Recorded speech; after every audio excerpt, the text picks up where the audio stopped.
I was almost kind of right about Azka in his backstory. I was right that he was a martial artist and that being a human, he could only get so strong. But based off what we know and how he was turned, it doesn't seem the same as what I thought it would have been. Like somebody had defeated him. Well, yeah, someone did defeat him. So we'll get into that.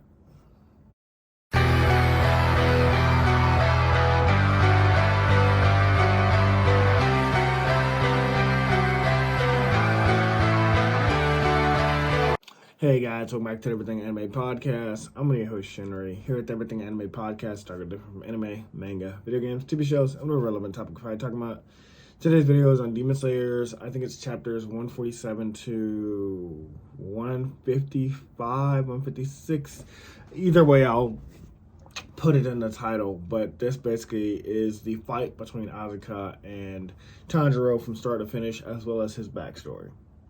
Now, one thing I had completely forgot about was Rengoku's dad. I thought he was just like off screen, like that was his only like moment was, meeting him after Rengoku died. And Tengen, I thought like after the Hashira training arc, his thing was done. I did not realize that these two characters would come back. And that's gonna become important in a second, but it's just funny how I forgot about those guys. I was like, oh yeah, we just went into the war. I mean, I knew Tengen was there at the Hashira training, and then the war started in the middle of the Hashira training, but like, I knew Tengen was one of the ones that didn't show up for the master. But, when the chapter opens up, it's kind of heartbreaking. The master's daughter is crying. She's there with her siblings, which I think is one of the sisters, obviously the brother, because we didn't see the brother with his two daughters ever. So, but she's imagining the spirits of her mother, father, and two little girls. So I'm thinking either the master had a lot of kids, or like these are those two girls and their older brother who we never saw. And the older brother's like basically like, look, we don't have time to cry. Don't stop working. Like, Our father did die, but he trained us for this moment. Our mother did die, but they trained us for this moment. If we lose this fight tonight, the only chance we had to kill Muzan, and he knows where the Demon Slayer headquarters is, and he kills all these Hashira, like, we lose. So we have no choice but to win. We have to help we have to be like, not devoid of our emotions, but we have to put our emotions down for now. We have to keep them down and focus on the mission, and then we can worry about them. And I was like, damn, that is I can't say that about just these kids, because everybody in Demon Slayer so far has been young, and they fought demons or had their family killed. If this was like a unique case of one kid, I'd be like, wow, he's really mature. But everybody in Demon Slayer has lost their family. Although, to be fair, if demons were running amok like they are in Demon Slayer, there would be a lot of young kids that have to grow up really fast on their own. We then get glimpses outside of the Infinity Castle battle, and this is where we see the Tengen and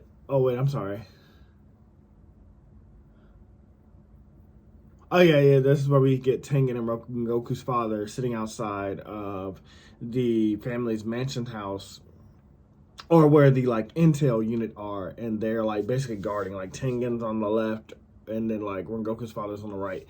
And I'm glad that they did this, because it gives us a glimpse of what other characters are doing outside of the war. And Shinry vs. Shinry, the Sword of Light, I had a news reporter do that in the fight in Battle City. She was basically kind of directing what everything was going on with the battle with the Shadow King and all of our heroes. And then, we did the same thing in the ending of the Inner Dread Zone tournament. There was a lot of fights going on, but you knew where everybody was. And Shinry 3, same thing. You knew where everybody was. I gave you glimpses of what these characters are doing, who they're fighting, what they're up against, and it was all happening at the same time, concurrently. And so I kind of like that, we get to see who's guarding the intel unit, because in Naruto Shippuden, nobody was guarding the intel unit. They were just in a base, and then I think a Biju killed them all, or Obito or Madara, somebody killed them very early on.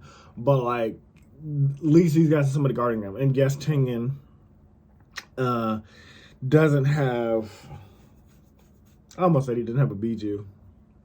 Tengen gave up being a Hashira, but he still has that level of strength, and he's tired and exhausted. But like he's like, this is the final battle, so I'm gonna protect them.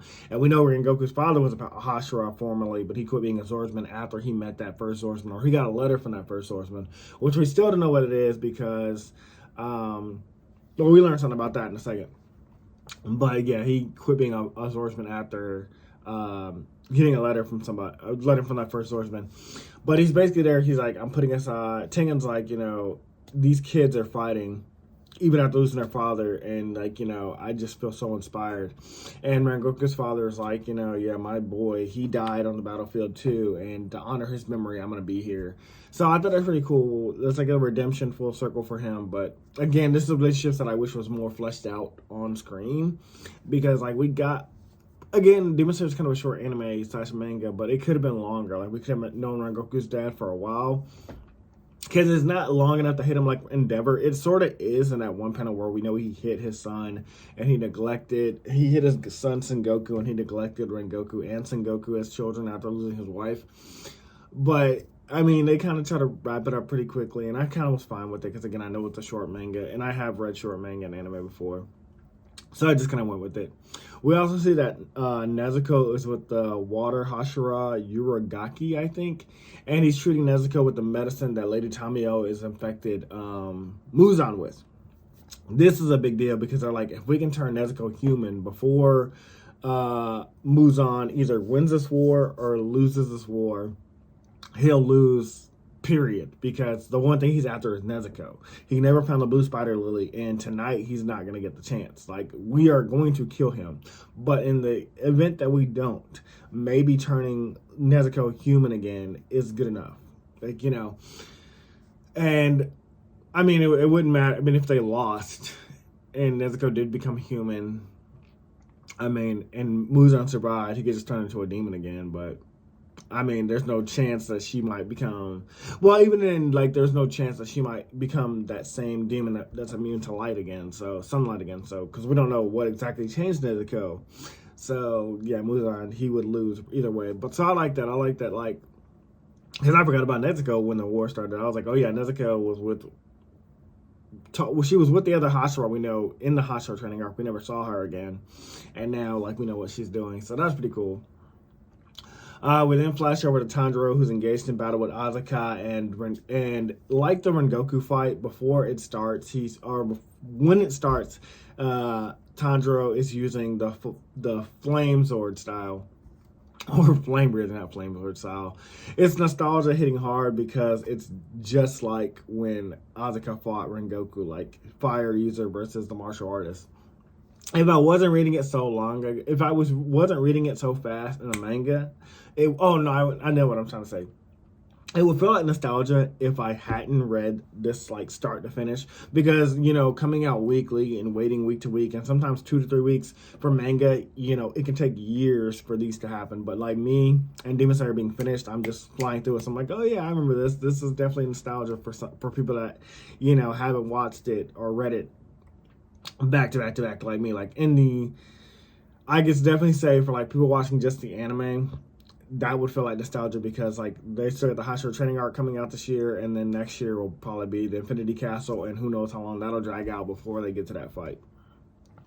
I also love that Tanjiro is using a lot of after image techniques. This is called Mock Sun Rainbow. But honestly, after imaging is a boss fight technique. I learned it from Dragon Ball Z. I put it in my own book, Shibu Samurai. And it's like double team for Pokemon, because even though your opponent hits what they think is you, it's like an illusion of you, where you just were. So love that. I love that a lot.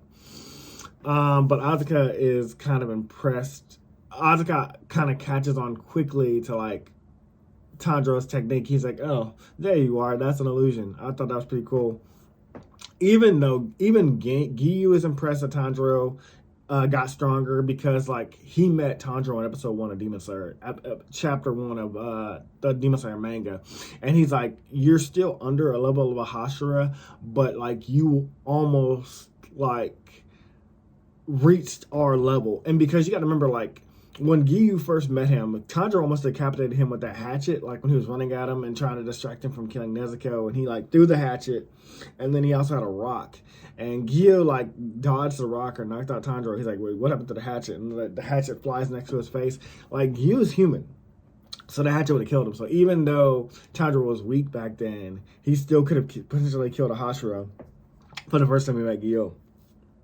So that's a full circle moment for them too. Like, he's like, okay, you're about at my level. So love that. It's a full circle acknowledgement from Azka and from Giyu. However, the coolest thing about this ending is that Azka surprisingly is like, I see what Rengoku meant as well. You are strong. Okay, all gloves are off. Like, I'm ready to go all out against you. So even Azka, knowing that Tanjiro isn't at the level of Hashira, he's like, I'm respecting you enough to like go all out. Like, I'm not gonna hold back against you. So you better be ready for this shit. Like, I see Rengoku in you. I see the embers that he saw, because he originally saw Tanjiro as a weakling. He was gonna take Tanjiro out from the start. And Rengoku was like, hey, no, he's still young. He's got time to train. He'll get stronger. He'll defeat you. And then also what Tanjiro said to him, like, I'm going to cut your head off. I'm going to kill you, you coward. So he's like, okay, this is where the fight gets serious. The other difference in this fight is that two Hashira, or rather a Hashira and Tanjiro are facing off against Azka, because I only thought Azka would fight Tanjiro, but I'm glad they're kind of doing this, because again, it kind of like shows you what level Tanjiro's at. He's not quite ready to take on upper rank 3. By the end, he kind of is, but like it still shows you like that level progression. So, but I thought Tanjiro would take him on alone, so that's a surprise to me. I also love that Giyu's like 11th form dead calm comes back into play against, like, we first saw it used against baby demons, like eliminate like his technique, and it completely voids the upper rank 3's technique as well, which excites upper rank 3. He's like, oh wow, you're really strong. I didn't know you could do something like that. So, and I mean, he does it again later, but it doesn't work as powerfully. But I thought it was pretty cool. Like it came back, and like it's like upper rank 3, because I mean, I wanted to see how well it would be used again. So that was pretty cool. We also see that he's taking Tanjiro seriously, but he still outpowers him, like nearly taking out one of Tanjiro's eyes as he tries to use his after image technique. And Tanjiro's like, oh shit, I'm gonna die. Like or at least I'm gonna get one of my eyes cut out. But the hot water Hashira comes in and severs his arm in the nick of time, like saving Tanjiro from getting his head cut off. But I mean, upper rank 3, they can regenerate almost quickly, so it doesn't really matter.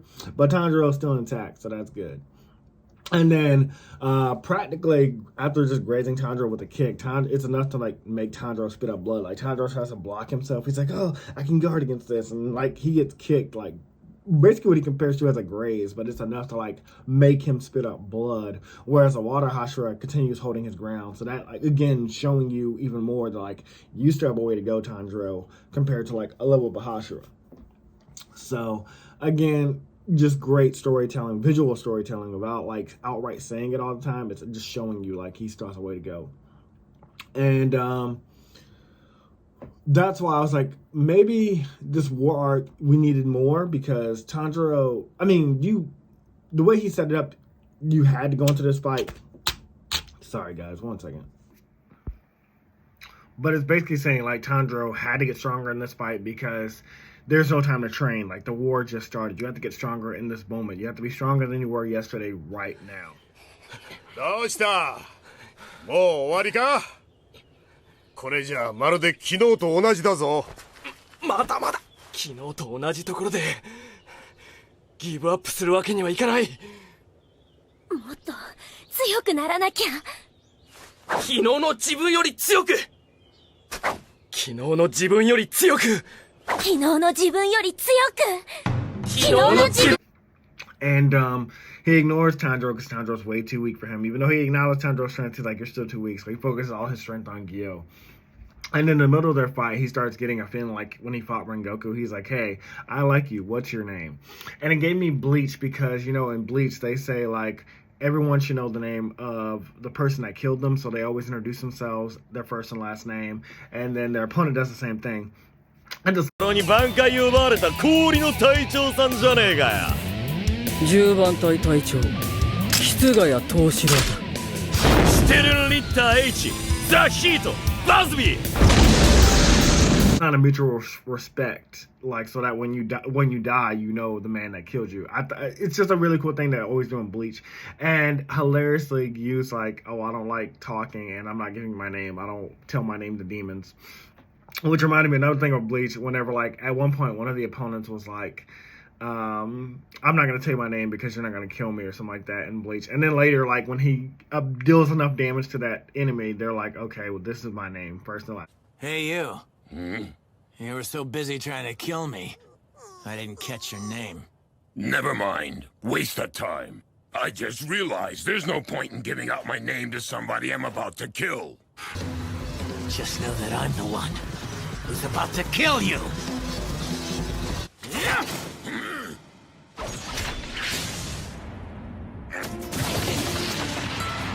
What the hell is that thing? Is what happens when an Arankar releases his Zampak toe. I am Arankar 13, Eterod Leonis.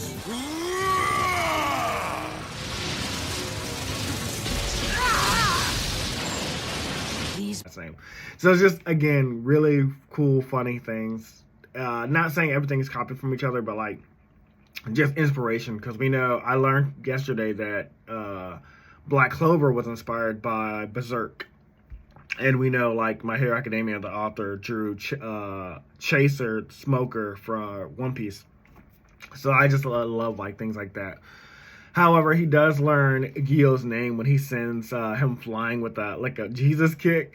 It's a joke from my work with my partner, but I'm going to play a scene where we got that from. But Tanjiro cries out his name after he gets kicked out, and he's like, Giyu! And then the upper rank 3 is on top of him, like, immediately. He's like, oh, Giyu, that's his name. And I remember thinking, like, Tanjiro, he's still in the room. Like, don't fucking take your eyes off upper rank 3. So that was really funny to me. And then he goes to insult the memory of Rengoku, calling him, like, kind of like saying, like, oh, if he would have become a demon, he could have been stronger. He would have been as weak as you. And I knew Tanjiro would take this personally because, like, he's like, what the fuck did you just say about Rengoku?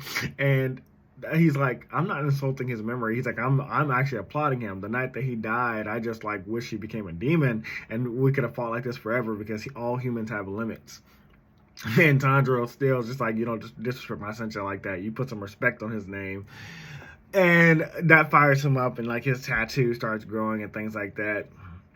And Azka's like, don't take it personally. I just don't like weaklings. And again, we're gonna learn about that backstory very soon. And we already knew he didn't like weaklings, but calling Rengoku weak, even though he almost decapitated and killed you, is kind of funny. Like, Rengoku literally almost killed you, and he almost held you there till sunlight. But again, he broke up his arms and grew them back almost immediately. So I remember saying in that moment too, like, why didn't you just do that to begin with? Like, why did you, if you could just broke off your arms in the first place? Anyway, and Tanjiro is like, we were all the same once. He kind of gives him a speech. He was like, at one point we were all babies and we relied on somebody to protect us. We relied on somebody to feed us. We relied on somebody to raise us. And I mean, it makes a good point. I thought it was kind of corny, but I mean, it makes, knowing Tanjiro is way too kind and his personality, it makes sense that that's something that someone would say, something Tanjiro would say. But it's like, basically, like, you know, the babies grow up and they have siblings and they have children and they have to protect those kids, and then their kids grow up and they have to protect something too. So like we all get stronger over time and we protect those who are weaker than each other. So I mean, that was kind of nice. So I figured some kind of backstory was gonna start coming, because the spirit of, like, a woman grabs his shoulder and tells him, like, hey, you're strong enough now. Oh, no, it was a man at first. A man grabs his shoulder and he's like, hey, you're strong enough now. Like, it's time to stop fighting. Put the gloves down. And Azka kind of, like, backhands it. And, but he also mentions, like, you know, in another 10 or 20 years, you'll become strong enough. And depending on when he said this and how he meant this, you know, that could be taken as insult, like, oh, you're a little too weak. Come back in 10 to 20 years. The person could have been talking down to him in his mind. Although after I met the character, I realized, like, he wasn't talking down to him. He was, like, kind of trying to inspire him. He's like, hey, like, you're not weak, but to my level, it's gonna take a few more years, a lot more training. But he, like, smacks the memory away, and I thought like this might have been the man that he killed at the time. In my notes, I thought this would have been the man that he killed. And once again, he's more triggered than ever because Tanjiro reminds him of this man that like he just pictured in his mind, and it was pissing him off. Meanwhile, we flash back over to Sengoku's praying to God and hoping that the Demon Slayers win this fight. We also learned that this is where he decoded that message from the what do I call that? Fire papers, the papers that Rengoku's father burned, like the scripture of the sun breathing, and we learned that it was a conversation between the Flame Hashira and the Swordsman that looks like Upper Rank 1, and also the Swordsman for 300 years ago. And whatever was in that letter, it pissed Rengoku's father off to make him quit being Hashira, and that's why he burned those papers up. So it could have been, I'm assuming something, this is my theory, that it could have been like why he turned into a demon, why he respected Muzan, because the letter specifically says like what happened the day he failed to cut off Muzan's head. And I think that might have been the day that Muzan convinced him to become a demon. But I don't really know. It could be anything. That's just my theory. But that letter is attached to a crow's leg that's watching the fight between Azka and Tanjiro. And he's like, I can't get close to them because I'll get killed.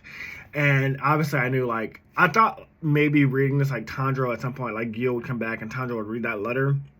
And that would inspire him to defeat Azka. But it doesn't happen. He more than likely is going to read after the fight, because I already finished the fight and the crow never delivered the letter. So he's hoping Tanjiro wins the fight, because if Tanjiro loses, he's like, he'll never get this information. And again, I'm hoping it's something kind of major reveal. It has to be at this point because we're way too late in the end game. Also, hilariously, the headbutt I thought we were saving for Muzan, Tanjiro uses it against Azka, and it doesn't work, so that's hilarious. So I guess a headbutt isn't going to work against Muzan, because I thought...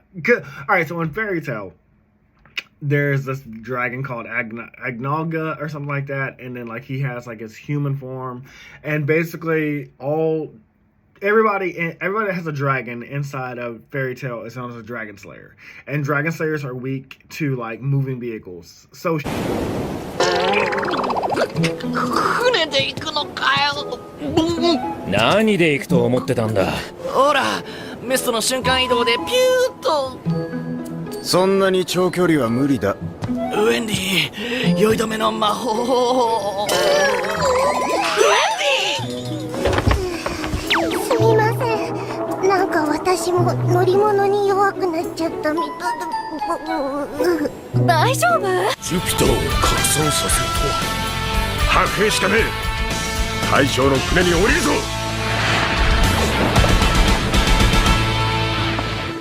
やってくれたじゃねえの。そういえばこれ船だった。全員揃って。ウェンディ、早く。 ships, cars, anything that moves, they're instantly weak. And the way they took down this dragon, this powerful enemy, the final boss, was putting the dragon on a ship. And it literally weakened the dragon. And it was enough to take it down. So I thought something funny and corny like that would happen in Demon Slayer, where like Tanjiro's headbutt would take out Muzan. That would be the final ending. And it probably still will be. I just thought it was funny, like he used it on Azka, and Azka like wasn't even fazed by it. It made me laugh out loud. And Tanjiro was doing this because Azka previously caught his blade, and he was threatening to break it in half. And Tanjiro was like doing everything he could to like get Azka off this Zord, but it wasn't happening. And because Tanjiro didn't headbutt, his famous headbutt didn't work, he was afraid it was going to break. And that's when Giyu luckily returns in the nick of time to save him, who I forgot, like halfway through my notes at this point, I had forgot that Giyu was even in the fight because he got Jesus kicked out of the way. I thought he was just been gone and gone to a different fight. But really, really cool is Giyu forms his own demonic mark. And this is the most unique looking mark out of all of them I've seen so far. But despite how awesome and epic it looks, Azka merely adapts to his speed and power like quickly, like almost like that. So it doesn't even matter that Giyu formed this mark. And we already know that marks don't matter anymore because Shinobu formed her mark fighting Doma and getting a pep talk from her sister, and that mark did nothing. Shinobu still died. So I was like, oh, Giyu, this ain't good. He adapted to your speed and strength. While this happens, Tanjiro has a flashback to the conversation he had with the Nosuke off screen. This conversation basically boils down to something like, you have to attack an enemy without thinking. Like, you have to attack without instinct.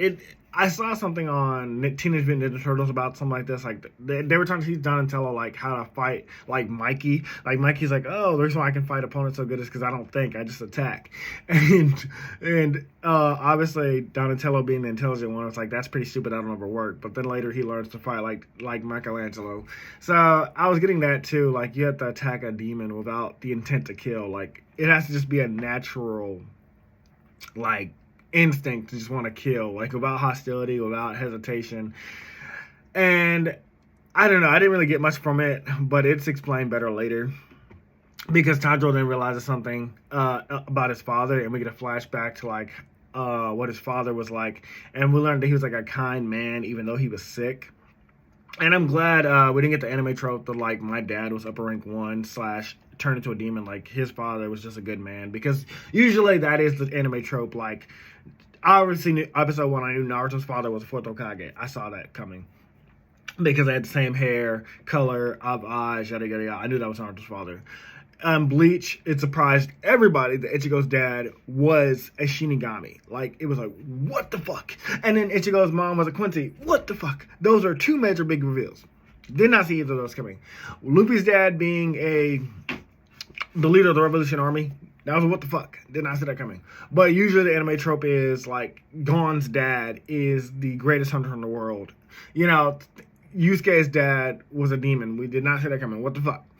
But, like, traditionally, it's like your father's, like, a very important character. But Tanjiro's dad just seems like a regular dude.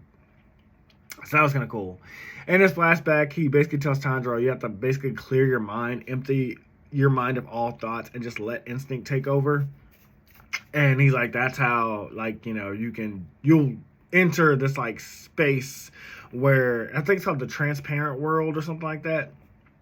It's basically like a place where, like, you can do things that you need to do without, like, having an intent to kill. It'll make sense in a second.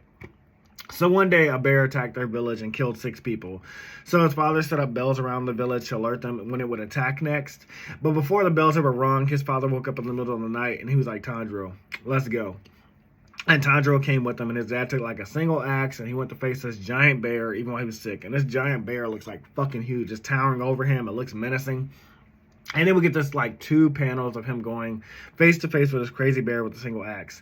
And he says to the bear, like, I know you're hungry, and, you know, this is, like, nothing personal, but I can't let you kill my family. Like, you're doing what you do. You're doing what you need to survive, which is to eat. And I'm doing what I need to do to survive, to protect my family and myself. And so he's like, you can turn around now and leave, or you can face me and die. And he says it like this, like, neutral face, which is pretty dope and epic. But I thought it was pretty funny. But, like, also, if anybody ever says that to you with a straight face, like, they ain't angry, they ain't talking loud, yeah, run from that person. But the bear ain't speaking English, and even if it could, it ain't taking his shit, because the bear is like, he's like, fuck it, let's go. And the father, like, jumps into the air and easily decapitates his bear with, like, 1 cut. Well, Tanjiro said it was 2 cuts. But he didn't have any killing intent. Like, Tanjiro sensed, like, no killing intent from his father. It was nothing more than basic instinct, like how a mother will protect their child, or, like, you know, a dog will protect its owner. Like, it's just, like, natural, like, to want to do something like that. After all, he didn't hate the bear. The bear was hungry, but he couldn't let it kill his family. The bear's got to do what it's got to do to survive, and the human has to do what it has to do to survive as well. Just like how we eat chickens and other animals to survive, cows, ducks, whatever necessity. The meat we need, we get that from animals. It's nothing personal. You don't hate the chicken, you don't hate the cow, but you need that meat to stay stronger. And it's thanks to this memory from his father that Tanjiro realizes he can finally take Azka down. Meanwhile, Giyu begins to doubt himself as Azka backs him to a corner. Like, Azka, like I said, has been going toe-to-toe with him. So he's like, maybe I can't do this after all. Maybe I will lose this fight. And, sorry. Azka goes to finish off Giyu like he did Rengoku. But before he does, Azka goes to finish off Giyu like he did Rengoku, like with that same punch into the stomach. But before he realizes it, his own hand is cut off the same way like it had been when he went to cut off Tanjiro, like when Giyu did it, but he didn't even notice that Tanjiro was like there. Like Tanjiro like is a past him. He's got a blank face on because he's learned the transparent world technique. And this is because Tanjiro cutting it off using his father's technique about killing intent. He's like, what the fuck was that? How did he get into my zone without me realizing it? So he then switches to a last resort technique, which he believes would kill Tanjiro and kill Giyu. But Giyu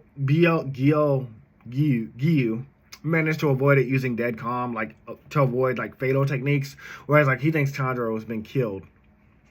And whenever he finds out that Giyu survived, he doesn't even know that Tanjiro is back there alive. He's like, hey, you managed to survive that technique. Why don't you become a demon like, I'm going to offer you the same choice I gave Rengoku. Why don't you become a demon like me? And Giyu, he can see Tanjiro is alive behind Azka. He's like, oh my god, this is our chance. Tanjiro, kill him. He doesn't know that you're alive. He didn't even know how Tanjiro survived that, but he's like, Tanjiro, just kill him. And he cries out in his mind for Tanjiro to kill him. He's like, come on, Tanjiro, do it. Kill this guy now. Tanjiro, however, wanted Azka to know he was going to kill him. And he's like, hey, Azka, I'm going to cut off your head. And Giyu's like, what the fuck did you do that for? You could have killed him without him knowing. This fight could have been over. Why would you tell him that, you idiot? Which, I mean, I would have done also undetected. I would have killed him immediately. But I know why Tanjiro did this. He wanted him to know who killed him. He wanted Azka to know, like a weakling, somebody he referred to as weak, killed him. But, or Tanjiro knew he'd cut off his head without fail. And he was like, I'm not going to lose. Like, I'm going to cut off your head. I just want you to know I did it. And Tanjiro does successfully cut off Asuka's head. Like, it's a really cool panel. Tanjiro slices off Asuka's head. But Asuka does not die. He got his head cut off with the Nichiren blade. And he doesn't have a trick, like his neck stretches. He doesn't have a trick, like, where his body reattaches. No, his neck just seals up the wound. It seals up the wound after his head got cut off. So it's like, his body still thinks his head is there or something like that. And I was like, this is the fucking game changer. If an upper rank demon or all demons can like seal up the wound after their head is cut off, then how the fuck are we gonna kill them? Like if Muzan could do that shit, well, Muzan did do something. We cut off Muzan's head, but I knew Muzan couldn't go down that easily. Like I said, if I didn't know there was a lot of war left, I would have thought Muzan maybe would have got killed. But or based off the story. Like I said, if you live in that universe, you would think that would work. But obviously, because we're reading the story, we knew that the Stone Husher wouldn't have killed Muzan. But like, it's still crazy. Like, he still with that wound and like he can still fight. So I audibly gasped when I read that. I was like, bitch, you better run, Gale. But if this fight wasn't nostalgia before Giyu checks the blade through the demon's head, like, so Asuka's, oh yeah. So after he seals up his head, the headless body tries to pick up Asuka's head and put it back on his head. And that's where we get this nostalgia again, referencing like the Muzan train arc where Tanjiro chucked his blade and stabbed through Asuka. Giyu chucks his blade and stabs it through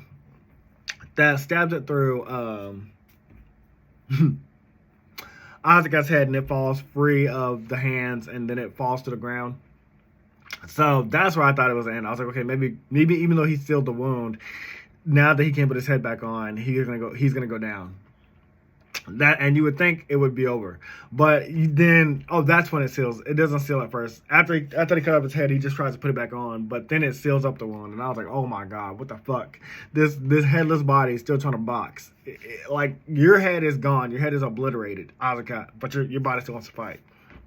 And I knew this guy would be stubborn, but I was like, come on, like, how you are not Muzan? You're not upper rank 1. You're not Muzan himself. You're not upper rank 1. So like, this, if you're this strong, and you're not even upper rank 2 that fought Shinobu, I was like, oh yeah, we're in trouble from here on. So with Tanjiro already exhausted, the headless corpse of Asuka just means like fucking basically like jumping Tanjiro while he's down. Like, Tanjiro's just taking a beating on the ground. And this is where we learn something I was curious about. Apparently, these upper ranks can change their weaknesses from like their neck to something else. So who had something like this? Upper rank 4, no. Well, when you cut upper rank 4's head, he could create clones. Upper rank 5 didn't have that. Baby Demon didn't have that. So maybe the rest of them from upper rank 3 and down can like, well, upper rank 4 I guess could be included because he can create clones up to a certain point. So maybe upper rank 4s and down, they can like change their weaknesses from being their neck cut off. So that's crazy. So now we gotta figure out another. Where is that to obliterate? No, we did obliterate Muzan's body, and that didn't work. But it wasn't about Nutrient Blade either. I don't know. We'll have to figure out. We'll have to see what happens with the rest of them because I'm very confused about how they're gonna kill them. Anyways, he goes to finish Tanjiro off once and for all. He's like done playing around, but Giyu, who's weakened and exhausted, tries to make one final stand. He's like, I never want to lose again to someone. Like, he never wants to lose someone again. Like, he lost his best friend, Sateo, the guy from, the fox boy from the first episode that taught, or second episode that taught Tanjiro to cut a boulder, and was the first guy to die, or the only guy to die in the Demon Slayer entrance exam after he saved everybody, and the year that Giyu and him went. So, I thought it was pretty cool. Now, how this would end, I had no idea, since Upper Rank 3 is a headless corpse, and Giyu was weakened, and Tanjiro was down. And like I said, his head is sealed up, so they don't know how to kill him now. And I was like, what are you going to do? That's when the spirit of a woman grabs his arm instead of that man this time, and she begs him to end their fight. So then we begin Asuka's backstory. And it doesn't seem like he was a martial artist, but there was more to it. So his father was sick and unable to afford medicine because they were poor. So Asuka would steal from people and like, you know, take their money and like try to use that to buy medicine for his father.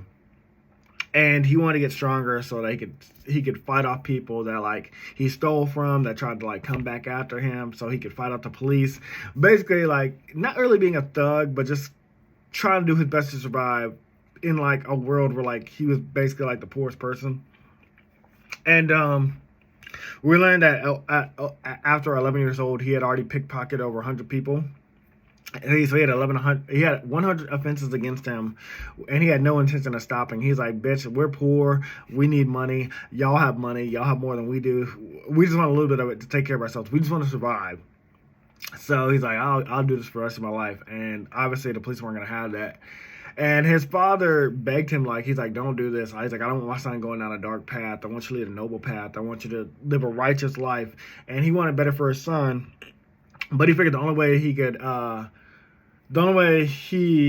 would get out of that life is, like, if he wasn't around.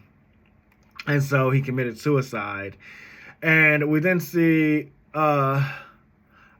like, his father felt guilty, so he killed himself so that like Asuka wouldn't have to like steal for him, like he wouldn't have to like do all these. He felt like he was holding his son back would have been a good life because his son was basically trying to take care of him, where it should have been reversed, where the father was taking care of the son. And Asuka retaliated. He picked a fight with everybody. He was like, why did my dad have to die? Because we had no money, because we're poor. He just like fought everybody. He didn't care about the money. It was never about the money. It was always about like healing his father and protecting his father. And so he picked a fight with everybody he could. And we learned that like at one point, after all these fights, he was gonna be executed, like he was gonna die.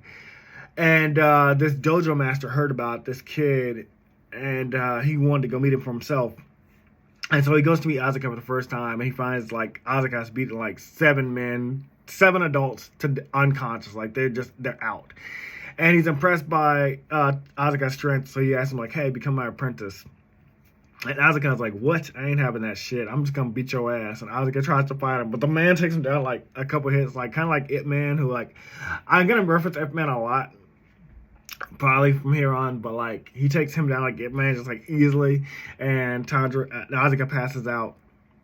And we learn that, after he defeats Asuka, he becomes a student. He's like, basically like, my wife overworked herself to death. My wife overworked herself and committed suicide by drowning. And then my daughter is very sick and bedridden, and I just don't have the time to take care of her. So he's like, look, if you take care of my daughter and, you know, be by her side, help her get stronger, I'll train you to become stronger like me. So that was kind of cool because it kind of like verifies, like, he wasn't talking down to Azka when he said, like, 10 or 20 years you'll become stronger than I am. He's, like, definitely like a nurturing father. But Azka agrees because, like, he's already used to taking care of his father. So he's like, I'll take care of your daughter. And we learn her name is Kaizo. This is more than likely the girl of the spirit of the woman that we saw grabbing him before. And I have that in my notes. It is her. But she's the one that grabbed him and was like, hey, enough fighting. Just stop fighting. And, oh no, the man's name is Kaizo. And his daughter's name is Kyoki. That's what it was. And we also know that Azka is used to this kind of thing, like taking care of somebody, because, like, remember his father was sick and he was, like, he was stealing money for his father to get medicine for his father. So he was already kind of used to, like, staying by somebody's side day and night and making sure they're okay. And, like, helping her with, like, mundane tasks, like, you know, getting up for bed, probably using the bathroom, probably eating, things like that. All the while, she's apologizing for being weak. She's like, I'm sorry, you know, I don't mean to be so weak. I don't mean to be a burden to you. Which annoys him because he knows that sick people want to take care of themselves. Like, obviously, somebody that's sick, they do rely on you, but they don't want to. Like, it's something that they need. And again, this is going back to what Tanjiro said, like, you know, like, babies, they need someone when they're weak to help them get stronger, but then they grow up and become stronger and they help you too. And, or they want to do it for themselves, which is ironic because his whole thing after becoming a demon is that he hates weaknesses. So I thought in my head before I finished the chapter, was like, they died and that's why he became a demon. And that's kind of true, but I thought, like, he might have killed them in some way, or, like, she might have died specifically and that's why he became a demon, but that didn't happen like that. So kind of like Ip Man, Kaizo was like the man. He wasn't rich. He wasn't, like, you know, wealthy, but he inherited his dojo and land from an old man that he took care of. And when the old man passed because he didn't have any kids or a wife of his own, he, like, left everything to Kaizo / Ip Man. But the other dojo masters, they wanted that land, and they were like, hey, give us that land for money and we'll give it to you. And Kaizo was like, no, I'm not gonna sell it. This old man gave it to me and I loved him, so I'm gonna keep it. And because of those other dojo masters and students, he couldn't get any students of his own because they would harass and scare off people that tried to join his dojo. Which is why Azka was his first and only student, despite him being a powerful dojo master. And dojo masters did try to fight Kaizo all the time, but he just kicked their ass. And when he taught Azka his teachings, Azka kicked their ass too. So they were being really super petty now. And 3 years later, his daughter is finally able to stand for herself. She's able to eat, move. She's no longer sick. And Kaizo asked Azka, like, you know, thank you for, like, taking care of my daughter. Like, I want you to inherit the dojo from me. And also, I think my daughter likes you, so I think she's cool with that. And obviously, I kind of knew that because when they first meet each other, they kind of blush at each other. They're kind of like this, like, love at first sight kind of thing going on. So I knew they'd end up together, which is very cute. But yeah, that was pretty cool. And then we see their relationship forming. So that's why I assume she died until he became a demon. But again, there's still more to that. So it turns out one of the dojo masters poisoned their water well, and the father and daughter drank out of it, and that's how they died. Because, like, again, the dojo masters and the students weren't able to beat them in combat. And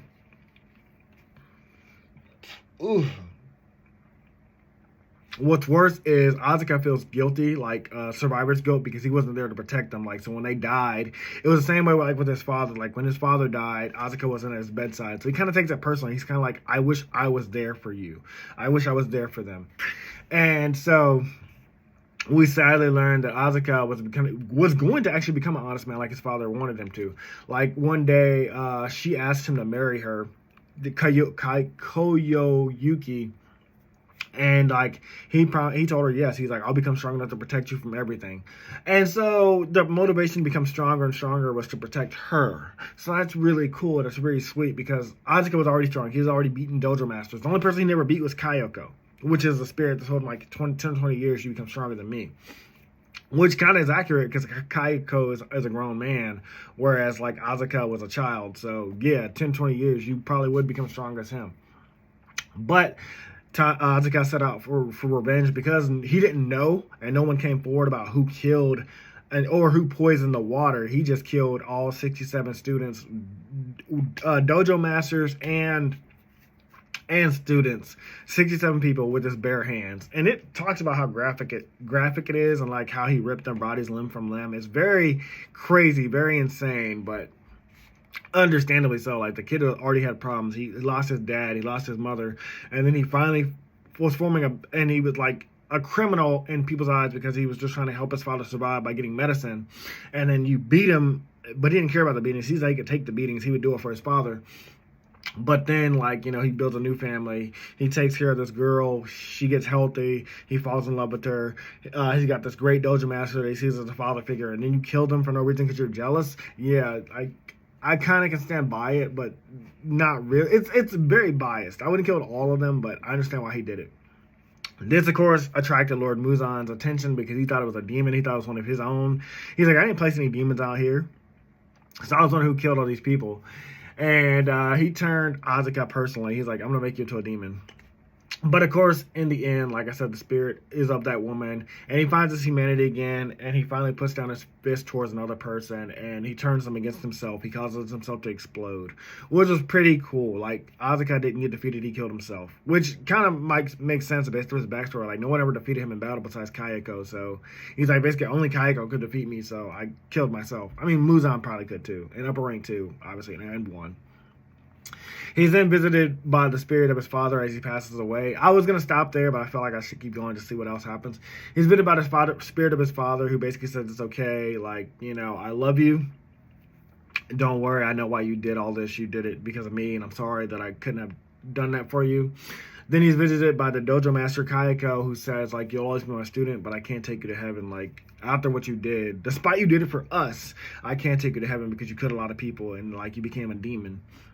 And lastly, which surprised me, was Muzan visited him in spirit. But Muzan ain't there to thank him. Muzan grabs him by the head. He's like forcibly grabbing him. He's like, what the fuck? I made you a demon. I gave you this opportunity, and now you're gonna turn against me. And I think you're gonna pass away. Heck no, get back in that fight. And he's about to. Like, I was literally like, oh my god, how does this end? He's about to get back into the fight again. And that's when, thankfully, without dragging it out, Kayaki appears, and she, like, grabs his hand, and she's like, look, come back to me. I'll go wherever you go. And I think she's going to end up in hell with him, just like how, like, Baby Demon's family went to hell with him, and Gaio Taro and Daki went to hell together. I hope not, because she doesn't seem like she needs to go to hell, but she loved him. But she turns him back into human in the nick of time, and they fade away. And I thought that was really cute. With the love and assurance of his wife, Asuka's body fades away in real life as well. And he's finally defeated and done fighting after hundreds of years. So that was very cool. That was very sweet. That is the end of my notes. Thoughts on it: I liked Asuka's backstory. I thought it was really good and really powerful. I like that he was motivated not to become stronger because he lost in a fight, but because he wanted to protect the woman that he loved, or that he fell in love with and he was taken care of. I also love the fact that Kayako didn't talk down to him. He was like, hey, you'll become stronger in 10 to 20 years because I'm older than you, obviously. I'm strong. I'm going to be naturally stronger than you. So just give yourself some time. That was great. Thoughts and theories from here on. All that's left is, well, if there's 6 upper rank again, there's upper rank 5, a new upper rank 5, a new upper rank 4. Upper rank 2 has to be defeated by Shinobu's sister. If it is Shinobu's sister that takes him down. Upper rank 1, which Tanjiro's probably going to read that letter and go face upper rank 1. And then Muzan lastly. But with only about 30 chapters left, the fights might be slower, the fights might be quicker, or the fights might be happening concurrently. I don't know. So we'll see. Either way, guys, I really enjoyed these chapters. Azka was a great character. I felt like he had a full circle. Giyu, I like that he came back and was in the fight. And I like that he teamed up with Tanjiro because, again, these are 2 characters that met in the first chapter. He got to see Tanjiro become stronger personally. Also, Tanjiro's the one that helped him open up about his family and his friend. So, pretty great. Pretty awesome. I don't want to drag this video out too much, so we'll go ahead and end it here because it's already pretty long. So, I'll see you guys in the next video. Talk to you later. Bye. Hey guys, this video was sponsored by me, the author of the Shinry series, the Chronicles of Wayne, and Monsterverse. So I figured I'd do this outro a little bit different by showing you guys what you guys will be checking out. So, the Shinry series starts with Book 1, Shobu Samurai Project Aryoku. 10 years after the death of his parents, Shobu Samurai returns home, seeking vengeance, but instead faces a choice to save his home from shadow creatures, blood beasts, and an organization once thought dead. Shinry's Shobu Samurai starts at $9.99. And if you love anime, manga, Naruto, One Piece, Bleach, Yu Yu Hakusho, Fairy Tail, Shaman King, Rave Master, Zatch Bell, anything like that, the Shinry series is definitely the series for you. You'll definitely want to check it out. The Sword of Light is probably the thickest one so far. And then these books are 2. This is Enter the Dread Zone Tournament. And the series original ending, Arado, the Legendary Conjuring Master. So, and I'll just show you guys some of the covers. Really proud of all of these. But I hope you guys check it out. If you don't like that, I also have the current published books for the Chronicles of Wayne, Love Be Damned, Cotton Candy, Full Moons, Fabled Lovers, A Cursed Virgin's Bite. If You Go Where Monsters Dance, Red Will Rain Over Your House. Love Be Damned. Now, the Chronicles of Wayne is about a geeky guy, or a nerdy guy in high school. His senior year, he has a crush on the hottest guy in school, because of course he does. He's only got one best friend, and her name is Barb. Well, the hottest guy in school turns out to be a werewolf. And to make the story more interesting, he bites Wayne and turns Wayne into the first ever wolfman in the last 10 years. And because of that, it was also a sacred law that wolfmen should never be created. I don't want to get into too much of the Chronicles of Wayne without spoiling it, but I can tell you it's very short. This one sells for $6.99, and Love Be Caged right after it. The ending of this trilogy, Love Be Liberated, comes out in October. So I'm going to definitely do a more full in-depth review of this one. But yeah, it's an LGBT fantasy fiction story about werewolves, vampires, white witches, a dark warlock, and, well, many, many more surprises to come. So if you guys like to read, I definitely recommend. These are all the books so far in the Shinry series, except for Shinry's Beginning. I do have that one, but it's just not here with me. But yeah, I appreciate a like, support, or just a review on Amazon. Either way, thank you guys for watching. I hope you guys have a great day.